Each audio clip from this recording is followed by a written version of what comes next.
there's no stupid question in lubrication. It's not a degreed course. We learn on the jobs. We learn from our colleagues. We learn from ICML training programs, CLS training programs. But unless you ask questions and are prepared to come across silly sometimes, you can't learn. But I find putting that vulnerability down and just asking the questions, you can learn so much. When I go to a power plant, I'll go right to the control room. So you're in the control room and you're looking at the temperature, say, on all 6 turbines at one site. And it's like 45 degrees, 45 degrees, 45 degrees, 45 degrees, 47 degrees. And you get the last one, it's like 70 degrees. And you go, how is that possible? Eventually someone goes, oh, I know why.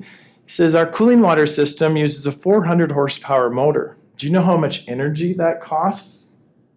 And they said, so we're saving money by reducing our power consumption. I said, well, did you realize that you're cutting your lubricant life by about 4 times? No. So don't trade one problem for another. In another situation, I went to another plant and they said, Peter, we don't have any water problems in our EHC systems, which is really surprising because this is the number one problem in EHC systems is water levels are unnecessarily high. And I said, well, how are you accomplishing that? And they said, well, we just keep the fluid at 80 degrees Celsius all the time. And I said, you can't do that. Did you know oxidation doubles for every increase in temperature by 10 degrees Celsius? Didn't know that.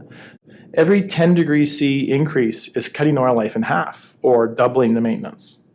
So in this case, they were at 25% of their effective life of their fluid because they were unnecessarily heating their oil to remove the water. So don't trade off one problem for another.